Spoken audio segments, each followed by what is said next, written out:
India Pak വെടിനിർത്തലുമായി ബന്ധപ്പെട്ട് DGMO തലത്തിലല്ലാതെ ഇന്ത്യയും പാകിസ്ഥാനും തമ്മിൽ ഒരു സംഭാഷണവും നടന്നിട്ടില്ല എന്ന് കേന്ദ്ര സർക്കാർ. ഭീകരതയെക്കുറിച്ചുള്ള പാർലമെന്ററി കൺസൾട്ടേറ്റീവ് കമ്മിറ്റി യോഗത്തിലാണ് വിശദീകരണം. ഭീകരതയ്ക്കെതിരായ പോരാട്ടത്തിൽ ലോകരാജ്യങ്ങൾ ഇന്ത്യയെ പിന്തുണച്ചെന്നും സർക്കാർ. ബൽറാം നെടുങ്ങാടി ചേരുന്നുണ്ട് വിവരങ്ങളുമായി ഡൽഹിയിൽ നിന്ന്. ബൽറാം, വിവരങ്ങൾ എന്താണ് ബൽറാം?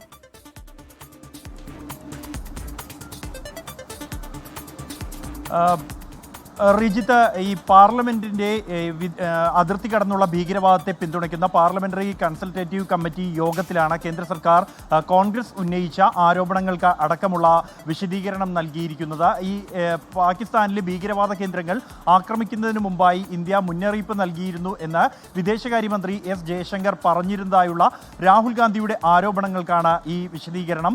പ്രധാനമായും ഈ ഓപ്പറേഷൻ സിന്ദൂരുമായി ബന്ധപ്പെട്ട് യാതൊരു തരത്തിലുള്ള അറിയിപ്പും അല്ലെങ്കിൽ ആശയവിനിമയമോ പാകിസ്ഥാന് ഇന്ത്യ DGMO തലത്തിലല്ലാതെ നൽകിയിട്ടില്ല എന്നുള്ളതാണ് സർക്കാർ ഈ യോഗത്തിൽ വിശദീകരിച്ചിരിക്കുന്നത്.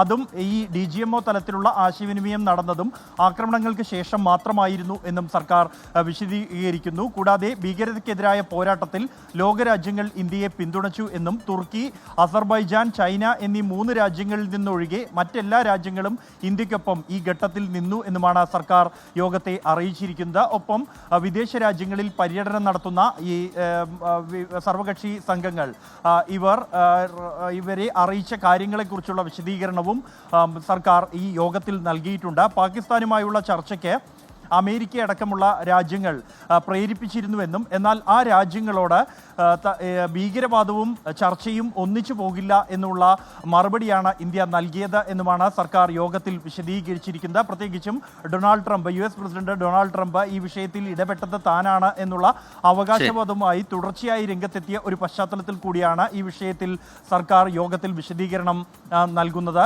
ഒപ്പം തന്നെ സിന്ധു നദീജല കരാർ നിലവിൽ മരവിപ്പിച്ച അവസ്ഥയാണെന്നും അതിൽ മാറ്റമുണ്ടാവുകയാണെങ്കിൽ പാർലമെന്റ് അംഗങ്ങളെ അറിയിക്കുമെന്നും സർക്കാർ വ്യക്തമാക്കിയിട്ടുണ്ട്. ശരി, ഇന്ത്യ പാക് വെടിനിർത്തലുമായി ബന്ധപ്പെട്ട് DGMO തലത്തിലല്ലാതെ ഇന്ത്യയും പാകിസ്ഥാനും തമ്മിൽ യാതൊരു തരത്തിലുള്ള സംഭാഷണവും ഉണ്ടായിട്ടില്ല. അമേരിക്കയടക്കം പാകിസ്ഥാനുമായി ചർച്ച ചെയ്യണം എന്നുള്ള ആവശ്യം മുന്നോട്ട് വെച്ചിരുന്നെങ്കിലും അത് തള്ളുകയായിരുന്നു, നിരസിക്കുകയായിരുന്നു എന്നുള്ള കാര്യം കേന്ദ്ര സർക്കാർ വ്യക്തമാക്കുകയാണ്. ഓപ്പറേഷൻ സിന്ദൂറിൻ്റെ പുരോഗതി അത് ലോകരാജ്യങ്ങൾക്ക് മുമ്പിൽ വിശദീകരിക്കുന്നതിലെ സാഹചര്യം സർക്കാർ ഈ യോഗത്തിൽ വ്യക്തമാക്കുന്നുണ്ട്. ബൽറാം നെടുങ്ങാടി അതിൻ്റെ വിശദാംശങ്ങൾ പങ്കുവയ്ക്കുകയായിരുന്നു.